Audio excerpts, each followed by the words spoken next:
Hi folks, Wooden Boat Dan here. Just wanted to give you a heads up. The podcast you're about to listen to was recorded several years ago, so some of the phone numbers, email addresses, website links, and time-sensitive information are no longer valid. Please keep that in mind as you listen. If you'd like to contact me, my email address is woodenboatdan@gmail.com. Thank you and enjoy the podcast. Welcome to Hooked on Wooden Boats weekly podcast episode number 148.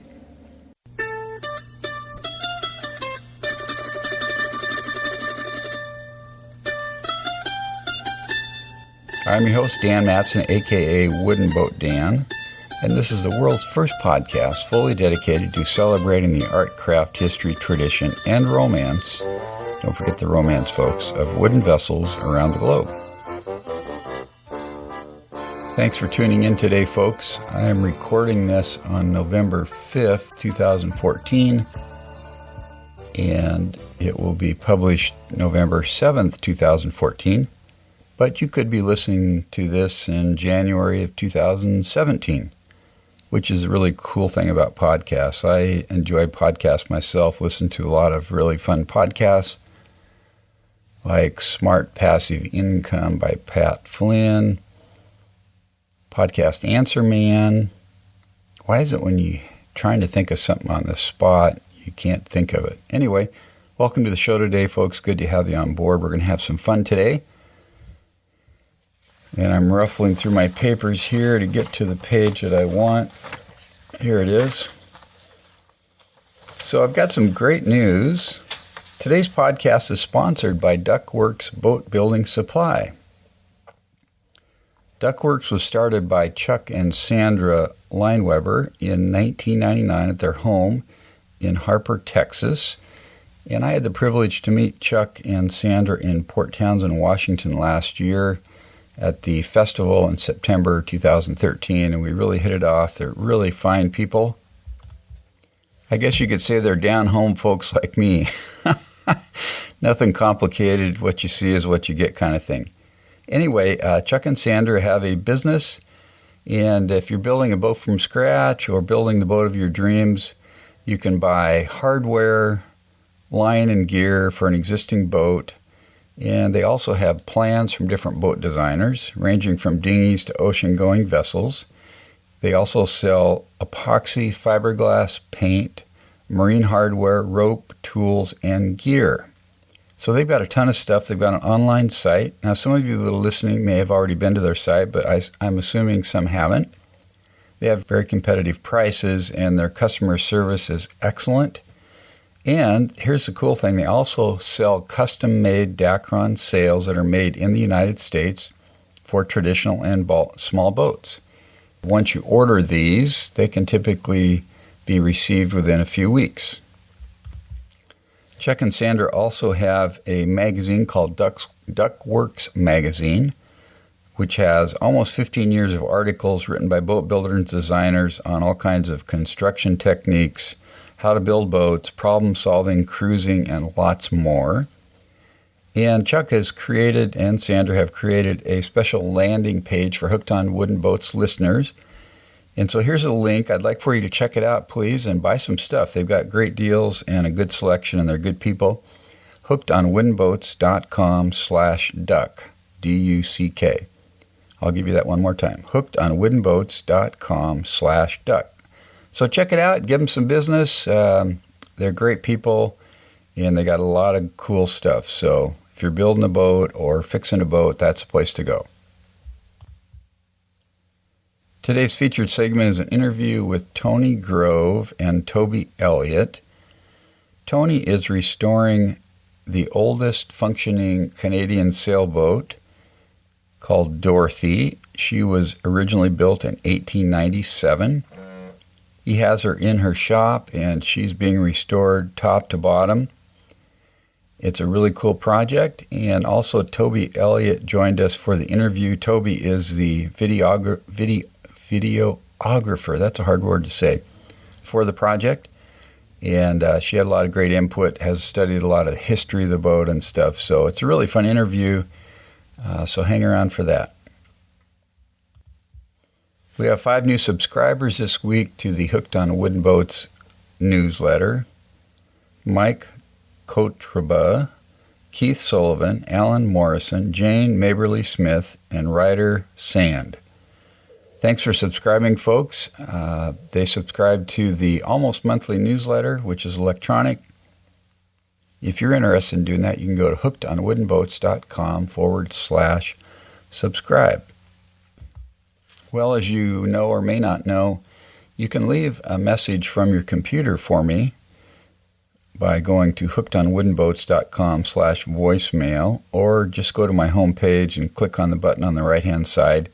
I'd love to get feedback from listeners, see how they enjoy the show, maybe tell us real briefly about projects they're working on. And I rarely get the feedback, but this week I did get some feedback from Chris Lux, who lives in Seattle, Washington, in the U.S. So we're going to listen to that feedback. So take it away, Chris. Hi, Dan. This is Chris Lux calling from Seattle, Washington. Just started listening to your podcast here a couple of weeks ago, and it's really a fantastic find. Enjoy listening to the great guests you have on. Really liked Cody and Beth's description of putting their boat together and melting lead in bathtubs, and had fun listening to the guy John from Chesapeake Lightcraft. That was one of the first things I did as a young person interested in boats, was buy some designs for a kayak that I never built, but I've now bought a used Klepper Arius 2 folding kayak that's got a wooden frame, so I guess we can call it a wooden boat. Bottom line, enjoying the community, love the area, looking forward to working on the boat and getting it out on the water, and listening in on your podcast to learn more about boating and the community that you've got going. Thanks a lot. Thanks for that feedback, Chris. And I want to find out more about Klepper canoes, as I've heard about those for so many years, and I don't think I've ever seen one in person. Well, that's a boat that Howard Rice used to sail around Cape Horn quite a few years ago. And it's pretty cool. They still make them with a spruce interior, and they fold up into 2 duffel bags. Anyway, we'll be talking some more, Chris. Thanks for the feedback. Okay, we're going to move on to the interview with Tony Grove and Tobi Elliot of Canada. So take it away, Tony and Tobi. Okay, it is September 7th, 2014. I am with Tony Grove. Tony, welcome to the podcast today. Hey, thank you very much. We're at the Northwest Maritime Center at the 38th Annual Wooden Boat Festival in Port Townsend, Washington. That's a mouthful, huh? Yeah. So, Tony's working on a really special project, which we're going to talk about in a minute. But before we do that, Tony, give me a little bit of background, maybe a few minutes of your kind of biography. I am a shipwright by trade. I live up on Gabriola Island, and I did my apprenticeship in Vancouver, BC. I've worked in the boat industry since 1980, and since then I've specialized in doing wooden boat restoration and interiors. I worked at the Silver Bay Shipyard School on Gabriola Island in Silver Bay for about 5-6 years, and I've taught at the Great Lakes Boat Building School out in Michigan as well. And how about your childhood? I grew up in Vancouver, British Columbia. My father was an accountant, and so I was probably picking a trade that was quite the opposite of what he does. Yeah. and I'm an artist too. I like painting. So in the world of working with boat and woods, it really allows me to, freeform that wood and make it into something that's tangible, usable, and still just a beautiful object. So, yeah. Did you do some boating as a kid? Very little. It was more fishing with my dad, that sort of thing. The boat thing and getting into using them came later. I was more of a trained shipwright, working on boats, and my percentage of working on them and using them is quite a low percentage. So, but now I have a sailboat, and I'm getting on the water and enjoying that. What you're saying is you were more of a builder than a user. Absolutely. But now you're kind of shifting the other way a little bit. Shifting the other way now as I'm getting older and that sort of thing, and wanted to get there and use them a lot more. Right. So it's part of the industry. You just keep working on them, and you don't find time to use them. Yeah, right. But now I'm forcing myself to get on the water and use the boats. So you've both built boats and restored and repaired boats? Yeah, right? So specialize in wooden boat restoration. I like, with the wood I really know it. I really know it well. And like I was saying, I also taught. Let's pause for just a second here. Okay, we're back. We had a little noise interruption there, so we moved inside. So Tony, let's see. I was asking you about, you built some boats and you've restored boats. Yeah. What was the first boat you built?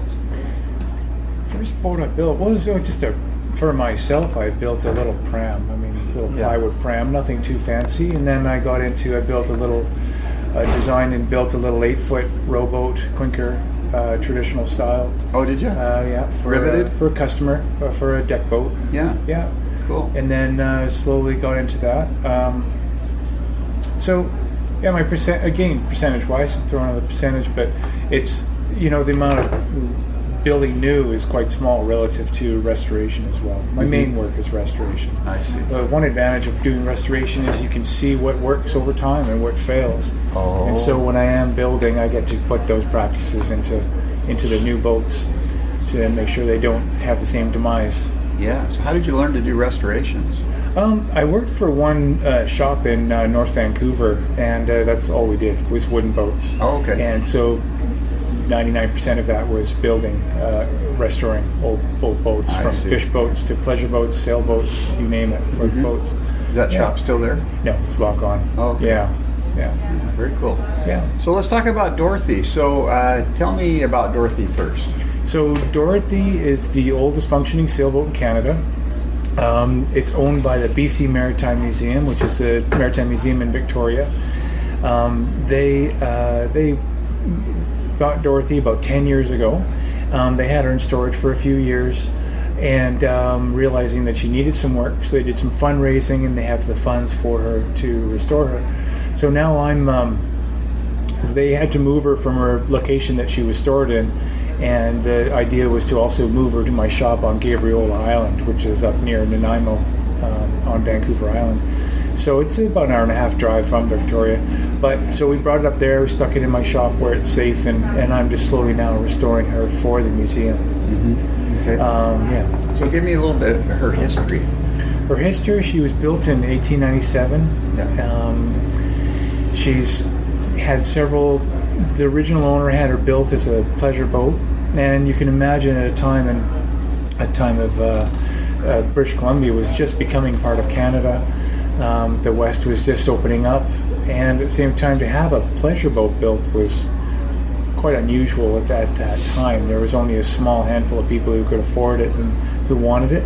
They did some racing, and they were touring the coast, but at the same time, there weren't as many roads. There weren't BC ferries. It was a lot more difficult to get around.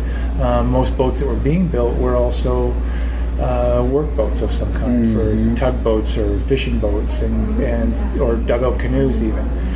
So to have a little sailing boat built was unusual, but they did it. It's small. It was easy to get around and good for a good week, maybe week max, sort of boating around the coast. Mm-hmm. And some racing, like I said. Do you know who she was built for originally? She was built for Langley, who was a barrister in Victoria, BC, and he moved. A barrister? Yeah, a barrister. And what is that? I don't know. A lawyer. Oh, okay. Yeah, and he was also moved into politics as well. Mm-hmm. So he was probably a pretty well-to-do guy. Yeah. And tell me her dimensions and how she's built. Her dimensions are about 34 overall, 30 feet on deck, 20 feet waterline. 9-foot beam, 5-foot draft, roughly 5 feet, maybe a little bit less. And she's built with red cedar planking and white oak, or maybe Gary oak is what we're assuming, because that would be the dominant sort of oak tree that was available in Victoria. And how's she fastened? Fastened with copper roving rivets. And at the same time, she's had probably about 2 substantial restorations, or maybe 3 substantial restorations in her life that have really brought her up and kept her going. But 2 things that's kept her alive this long is she has a small boat. she didn't have to work hard, and her scantlings are nice and dimensional and strong. Okay, let's pause for a second here. So we're back now, and Tobi Elliot has joined us. Tobi, welcome to the interview.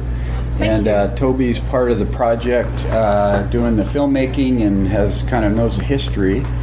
So let's see, we were just talking about her history here, her first owner. Scantlings, and then got into her owners. So Langley was originally had her built. Yeah, you want to kind of walk us through the history of her a little bit? Yeah, she was commissioned by a barrister in Victoria, sort of the up-and-coming yachting scene, and he was sort of maybe a social climber, and so yachting was a way for everybody to get out on the water and start having fun as opposed to just having workboats. So W.H. Langley, he was also clerk of the legislature, so a man of some prominence, and he had a small boat called Viola, and he wanted a faster boat to race in, and so they were starting to have regattas in Port Townsend too, and he couldn't really participate because his boat was too small. So he wrote to one of England's preeminent yacht designers, Linton Hope, and got the plans for a 30-foot cutter. And when he got the plans, he had intended to name the boat Viola 2, but the plans were named Dorothy because Linton Hope named each of his designs. And so he called her the Dorothy 2. So she's the only Dorothy on this side of the Atlantic. And as it turns out, there is a boat made by the Thames Yacht Company, which was Linton Hope's company, called the Dorothy in England right now. She's about 5 feet longer. And really? Slightly different. A little bit newer. Yeah. But obviously by the same designer. So that's how she came to be built. There was lots of correspondence back and forth between London and Victoria, and there was some disagreement over the sail plan, and we've got all that documented. Oh, really? All those letters. You got it's the just letters, phenomenal. Really?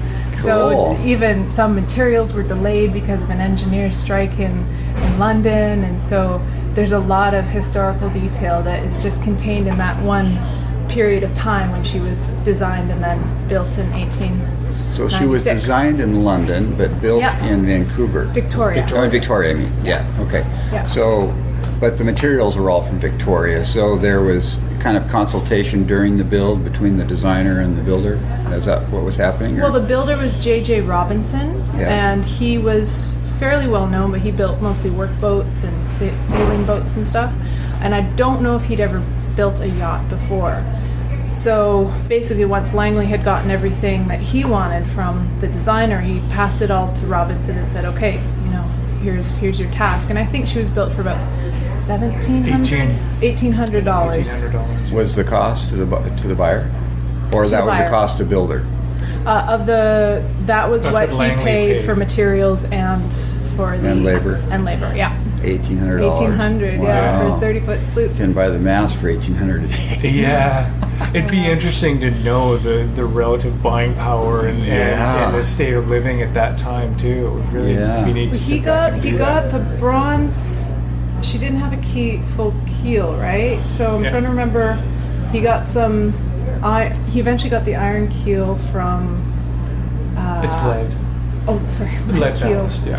ballast, From his place in the States, and the shipping was something like $30 for this massive lead. Yeah, for like 4,000 pounds of lead. Oh, really? What's interesting too is, a boat of this age as well, to still have a lead keel is interesting as well, because during war times, a lot of lead was taken off of boats and used for shrapnel or grenades and bullets and that sort of thing. So interesting. It's they've managed to keep her on the boat the whole time, which has been great to see. Yeah. First thing I look at when I see a sailboat is at a certain age, what's underneath her. So, So, can you walk us through the different owners, Tobi? Sure. So Langley had her for about 45 years. Oh, wow. He raced her quite a bit between 1897 and... It's okay. 1897 and right before World War I. And then he went off to serve in the war, left her in the care of a manager. And she kind of her condition degraded a bit during that time. He came back and found her not really well kept, and she never raced well after that. So she was beginning to place all of her first and second wins are documented, and she raced. They took her down to Port Townsend and on all over Victoria. And then after, he just sailed her as a pleasure cruiser around the Gulf Islands. And so we've got the logbooks where he details all these anchorages. He sketches out, favorite spots to go crabbing. Really? He talks about the Chinese cook that they had on board, that what he would make Sleep and Dorothy's tiny little skinny bow, and everybody else would tent on land. And so we've got this incredible family story with cruising Dorothy in the Gulf Islands. And then he was getting older. It's time to pass her on. And there's a period of about 5 years where she passed through about 3 or 4 different owners.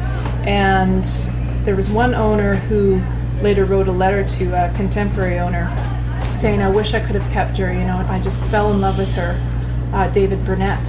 But he just didn't have the money to keep her up. It was under his care that she had a cabin fire in 1955, almost wrecked. It was a cockpit fire, and it wrecked quite a bit. We're still seeing some of that damage, but not her structural hull at all. Mm-hmm. So Burnett sold her to someone else who renamed her Jimbo Jack. Jimbo Jack. Wow. I'm losing the name right now. That guy took her to New Westminster. She was registered in New Westminster, actually, 1944. And then, so New Westminster is part of Vancouver. So now she's outside of her home waters of Victoria, and she's been sort of left. And actually, she languished there for 4 or 5 years. There's not really any account. Yeah, outside of Victoria. So then comes along Chuck Charlesworth, and he was looking for a boat. He went to Vancouver, or to New Westminster, to look at a prospective boat he wanted to buy. He'd just come back from the war, and he was a little, I think, emotionally damaged, and he wanted something to sort of invest himself into and really escape onto the sea. So they didn't get that boat, but they were just looking around different docks and wharves, and at the end of an abandoned wharf, they saw this beautiful shape just resting like a proud swan, he said, and that was Dorothy. And this wharf was half sunk and didn't look like anybody was looking after the boat at all. So he found the owner and got a surveyor friend of his to look through the boat. And they both agreed there wasn't any serious problems, but I don't think they looked too closely. Yeah, they were hoping. Just kind of like, let's just go ahead and do this. He already wanted the boat pretty badly. And then he bought her and brought her back to Victoria. So he was a Victoria architect, and both he and his wife. She was one of the first professional women in Victoria. He was an amazing architect. So they owned her for, I want to say, almost 20 years. He sold her in 1973. So Charlesworth is really credited with, I think, saving Dorothy. Everybody who looks back at her history says if he hadn't invested the time and the money in her structure, in her hull, she would be sunk. So they took her out for a sail. She opened up like a basket, and there was just, the more he dug in, the more problems there were. So he put the hull work in, and they replaced planks, and that's where we find a lot of the interesting, I think, more amateur sort of restructuring. He did some of the work himself? No, he had it done, but different. I'm trying to remember the name of the boat builder, but he would have his apprentices. John Dryden, I think. Does that name sound familiar? Yeah, I can't remember. But there was apprentices that worked on her, and that part, I'm not sure. Yeah. So some things weren't done right. Yeah. Or just different methods all the way like through. She has 3 layers of 3/4 or 2 layers of 3/4 inch plywood on her deck, which is ridiculous for a small little boat. Well, that was done during Angus's time. And that was Angus' time. That was another boat builder doing those repairs. Some interior work that was done, which wasn't done. I don't feel right. You just can't remove it without cutting it out, which is not the way furniture should go in. But everybody sort of had this boat recognizing they had something special, but not. He didn't even know he had a heritage boat. I mean, Charlesworth just thought he had a pretty boat. He didn't even know she was in 1897, and quite a beautiful classic vessel, until somebody saw him sailing and went, "That's Dorothy! Like, I saw her at the Victoria Yacht Club before it was the Royal Victoria Yacht Club, back when she was Langley's boat. Wow. And so then he started to unpack some of the history. Anyway, so cut a long story short, he was getting on in health. He wanted a boat that he could sail and actually stand up in the down below. She's really cramped. And so the story goes that she was at Oak Bay Marina in Victoria and was covered over with an old tarp and, just kind of made to look as inconspicuous as possible. Angus Matthews was the manager of Oak Bay Marina, and he took Chuck Charlesworth's name off the list of owners so that nobody would ask after the boat, because he wanted to talk Chuck into selling the boat to him. So he took his name off the list because people kept asking him, what's with that boat in J-Dock? It's really, what's under that tarp? And he's like, the owner doesn't want to talk to anyone. And so he was discouraging anyone from looking at Dorothy because he wanted the boat. So he developed a relationship with Chuck, really, and it took over 2 years to sort of pass the torch and convince him that he would look after this boat that he'd invested so heavily in. Mm-hmm. So then Angus owned her for 6 years, sold her in 84. Then he took a job out east and had to go. His son was an Olympic racer, and under Angus's care, he did the new deck. They did a lot of interior work, and she was fitted with a new suit of sails. So the first suit she'd had since, I think, the original canvas sails. And there's an interesting story that this is the only suit that HOWB, do you know HOWB sails? It's they make racing sails, and quite a big company in the 80s and 90s, I think. And they rejigged their lofts so they could do a suit of gaff sails for Dorothy. They've never done one before because they made only the typical racing sails. So she has a suit of folk sails. Chuck Charlesworth then found David Baker, who was a physician in Victoria, and he then redid most of her rigging. So he learned traditional splicing and serving, and so everybody did sort of their part. David showed her at Expo 86. She took home oldest restored vessel, and then she was sold to the owner of the Sydney Marina, who kind of we think he wanted a piece of eye candy in his sort of plastic marina. So that was not a great period, but the one good thing he did was he got Hugh Campbell to redo a lot of stuff on her, and so again she was brought sort of back to peak condition, and then he donated her to the Maritime Museum in 1995. Wow. So it's 11 owners over her 117-year life. But the first owner was 45 years. 45 years, yeah. Well, that's a long time to own a boat. It's almost your lifetime. I mean, that's right, yeah. 2/3 of your lifetime or something. Yeah, very cool. So now, what's the status of her restoration now then? So the restoration component now is she's now in my shop, so she's well protected and covered. There are some problems with the garboards where there are some large gaps between the keel and the garboard planks, and so I was trying to assess what those are. Pulled the planks off, and then just kind of did an overview of a good survey of the vessel and of Dorothy, and to see what's going on. And then my feeling is she was just old. She's just an old boat that had a lot of fatigue. A lot of small repairs have been going on a little too long instead of big repairs, and so those little repairs were all catching up with her and kind of breaking down. And so I took off the garboard planks, half the garboard planks, and now I'm just opening up and repairing the stem and keel connection and that whole area, which was all very badly breaking down. So my feeling was if it's very subtle. Somebody would have easily overlooked it. I certainly didn't see it when the planks were still on her, and I hadn't been pulling her apart at that point.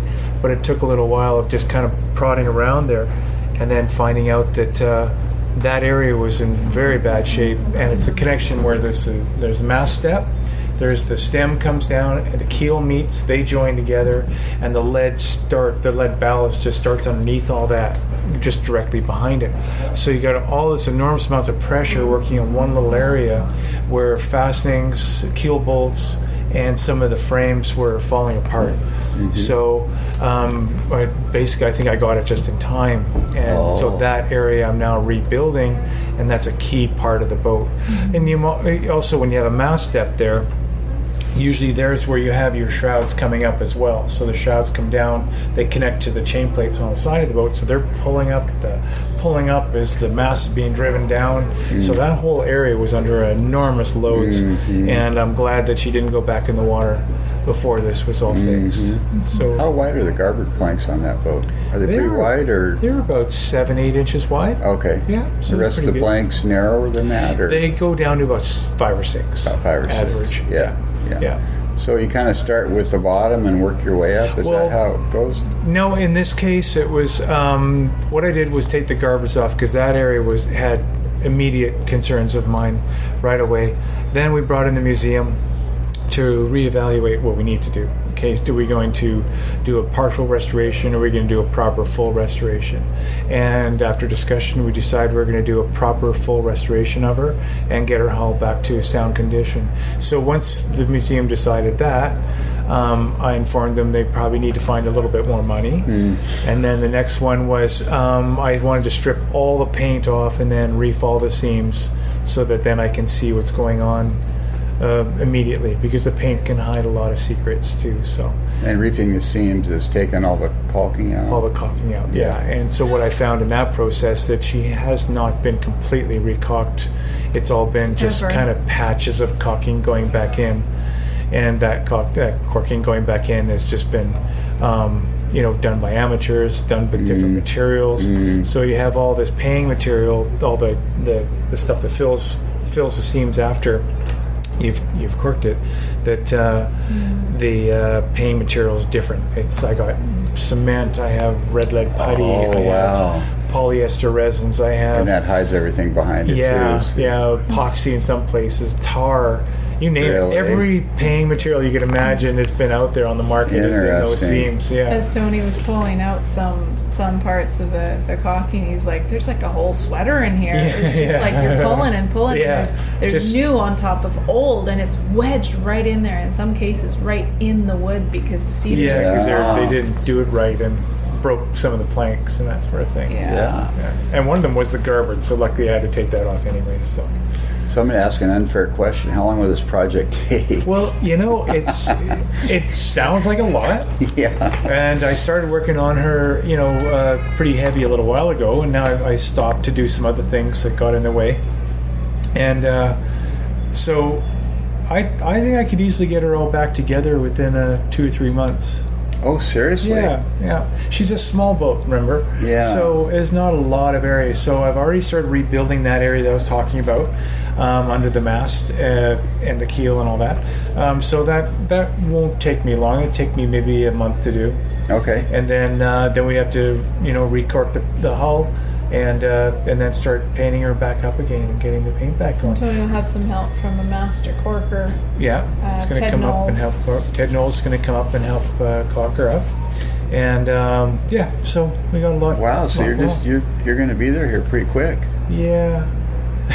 Wow. I've done a lot of the work already. The exploration, and I think the thinking part was really key, and that's why I think this documentary is going to be really interesting, because Tony doesn't just go, well, one size fits all solution for a boat. I mean, every old boat needs to be treated with, well, the integrity of its history. It has to be restored in keeping with her history. And so he's really looked at each of the individual problems, and then sort of adding slowly together all these different parts to make up the whole. What does make Dorothy? One of my frequent questions is, what is holding her together? I'm crouched up there in the bow filming as he's pulling out parts, and the mast up, and then this stripe, and then this piece of wood, and I'm like, oh my God, but Tony just keeps saying, well, there's a lot of little things that's holding this boat together, and it's knowing how all these interlocking pieces are working and flowing. and then to come up with the solutions that he needs to. It's And there isn't it's an really amazing one process. piece that's the strength of a boat. It's the combination of everything. Mhm. So Everything I can working take out together. a lot of wood. There's still going to be pieces keeping it together and holding that shape. Amazing. Yeah. So tell us about the documentary. It's been a wonderful process. I really knew this was a significant story when I found the original documents, the wealth of paperwork and letters, and that's, Dorothy is a story in herself, and the restoration will be, probably a third of the documentary. I'll use it as a narrative arc to sort of hinge it, but it's not going to be. It's not about the restoration. It's really about the passion and the love of wooden boats that Dorothy inspires in people. And I see it as Trying to capture that understanding of the environment of wooden boats and and how it's like a love story, because she keeps compelling people to do more than they thought they were capable of. Like Charlesworth was an architect who, fell in love with this boat, and then he invested probably more than he ever thought he could in time and money, but he still stayed by finding new subsequent people who would be trusted with the boat. So it's really the story, I think, of what Dorothy inspires in people and the heights that they kind of rise to for the sake of her care. And then the trust that we have as the people of BC and Canada to recognize that we come from a maritime history. We have a maritime history, and I think that's not something that is really thought about a lot in British Columbia, that In everything that we society, have is because of the water. We come from water. Commerce was only possible because of the water. And so Dorothy, I think by relating her to the ordinary humans who just sort of accidentally saved her all these years, reminds us that, oh yeah, I'm just an everyday Joe, but I'm connected to the water too. And just her sculptural beauty, I want that to be a part of the film too, how her loveliness has just inspired so many people. A 6-foot fantail that's on her, which is not typical of modern construction at all. So that big porch hanging off the back of her boat just really gives her that extra beauty. Oh yeah, well when you said she's 20 in the water and 30 on deck, I'm thinking, wow, there's some big overhangs on there. That's right. Yeah. And she sails magnificently. I mean, with the right sailor, everybody I've talked to say they cannot help racing every other boat on the water, catching up with bigger boats. And so I'm eager to see, like, personally, the ideal film ending for the film would be sort of a match race with a modern boat, not one of those tiny little racing yachts that have nothing on them, but something that's of comparable size, and see how Dorothy does. Just get a lot of really beautiful shots of her in the water. That's where she belongs. When will the documentary be done? And after the boat's done, obviously. Yes. Originally, my production timeline, I've discovered, went out the window. So I was hoping she'd relaunch this year. So how I sort of pitched it when I was first researching the story. So she'll probably relaunch next year at the Classic Boat Festival if all goes well. If they pull together the money. Which is in September. Which is September. Yeah. So, I mean, it's up to the museum too, and whether they can raise those funds. And then probably the following spring, we'd start to selectively release the documentary. And it's an independent film, so I'm still figuring out the distribution avenues. See. Okay. So it's not part of the museum process at all? They've given me full access to all the archives, and I'll let them use the film however they want. But yeah, it's been a journey, and we've got a lot of people following online and sort of getting the updates, and so I think the online network will be important for people who want to see the end of the story, or the beginning of the next story for Dorothy. So once she gets launched, goes in the water, will she stay in the water? The museum keep her in the That's water? the plan, to have her as an ambassador of the museum and go to boat shows. And Maybe sail training. Okay, too. She'll be in Victoria Harbor? Yeah. That's what they're hoping for. Yeah. John West, who's one of the founders of the Victoria Classic Boat Festival, and he's a chairman on at the Maritime Museum, and he's the main sort of trustee for the Dorothy project, and he does envision sail training with her, because handling this old gaff rig, this old style, even her full keel and everything like that, he thinks it's going to be valuable for young sailors. So that'll be interesting. I don't think there's a full-fledged plan, but we're just trying to get her finished for now. Cool. So if people want more information about Dorothy, what should they do?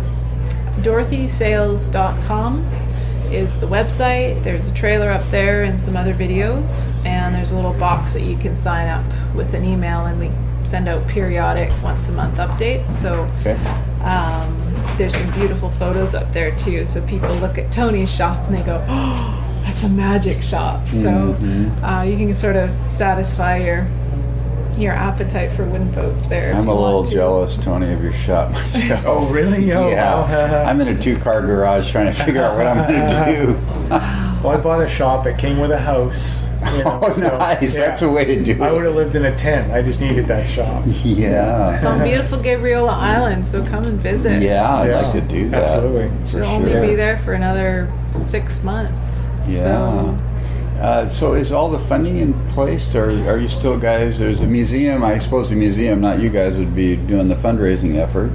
Is that fundraising for the documentary?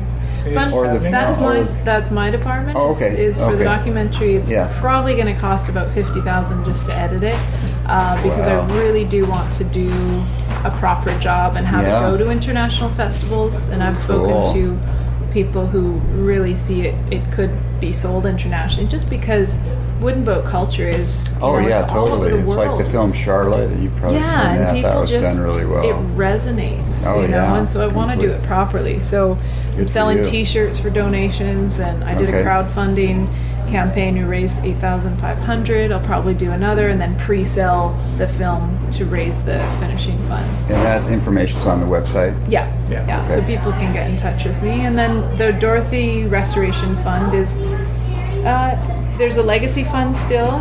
They'll probably use that up, and then if they want to redo her cabin, they're doing some active sort of fundraising now, trying to find some more funds for her to keep her going, not just the repairs, but keep her going. So, I mean, I cut my rate also to help them out, keep them, the project alive as well. Okay. That's why I was saying if another project comes along that's paying me a bit more, I might just jump on that if it's a quick one. But pretty soon, this winter, I do need to get her done, finished, and have her out of my shop by spring. So work on some other things probably. Oh, he's going to be teaching too. Tony's opening up his shop to start teaching some short courses, workshops, marine-related woodworking. Fun. So the Grove Woodworking School. So what will those workshops look like? Are they multi-day or single day? There are 3 days and 5 days are the base of the courses, and they're marine-related woodworking. So introduction to woodworking is kind of a general. But then it gets into, if you want to do lofting, there's a week-long lofting course on lofting out a boat, how to make wooden blocks. There's a course, Introduction to Woodworking for just women as well. Hatches, making hatches for a boat. So there's a bunch of them. So was the first time you've done this, Tony? I've taught before. I've taught for many years. So now I'm just turning around, just doing it on my own. So I'm calling them more workshops because they're not very long. But still 5 days is a commitment for anybody. Sure. But I've tried to put them over weekends and that sort of thing as well. And it's something I enjoy doing, is teaching. Cool. So I know I have lots of material, so there's I can tailor it for a student as well a little bit. So you have a website with that information on it? So the Grove Woodworking School, and you can find it on there, or TonyGrove.com. You can go through that, and you can get a link to the website. It's in Dorothy as well, and all that too. Okay, very good. Well, I appreciate you guys being on the podcast today. Any parting thoughts you'd like to make at all? Oh, it's just such an amazing honor to and privilege to see all these beautiful restored boats. I was looking at Adventurous out there, and just the passion that people have to fix boats up and keep them sailing is I'm just so thrilled we're not the only ones. Yeah, it's pretty amazing, isn't it? There's other crazy people out there. Yeah. You get in the wrong group of people and they just kind of look at you like, really? What? What's that all about? Right? Yeah. Are you okay? Yeah. Okay, well, thanks, you guys. We'll be talking. Thanks very much. Okay. Thanks, Tony and Tobi, for doing the interview. Sounds like an awesome project, and it sounds like you got a really cool spot on Vancouver Island. That's really awesome. No, I can't remember if maybe it's on Gabriola Island or something like that, but it's on an island up there I don't know what that area is called, so I better stop there. I know roughly where you're, somewhere near Vancouver Island, I think. I think you're on the east side of Vancouver Island. Anyway, thanks for doing the interview. You can connect with me by email, woodenboatdan@gmail.com. Subscribe to my newsletter, as I mentioned before. You can leave comments on my website, and you can find me on Facebook, Twitter, Pinterest, and YouTube. I'd love to hear from you. Send me pictures and stories when you get a chance, and leave a voicemail for me, hookedonwoodenboats.com/voicemail. If you'd like to help support the podcast, there are several ways you can do that. If you make purchases from Amazon and you use my link, I get paid a small commission, and the price is the same to you for the product. That link is hookedonwoodenboats.com/Amazon. You can also click on the tip jar on my homepage and leave a tip if you would like. You can purchase one of the books on my website. I've got several ebooks on the website. One is one I wrote about building your first boat, and there's another one there by Russell Brown about using epoxy cleanly and efficiently. Great books, so check those out. And that's about it for today, folks. I hope you're getting in the wooden boat game and having some fun.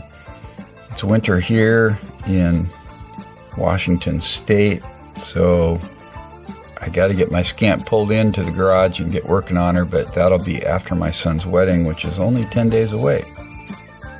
So have a great week, folks. Keep the bright side up and the barnacled side down. Wooden Boat Dan, over and out. God bless.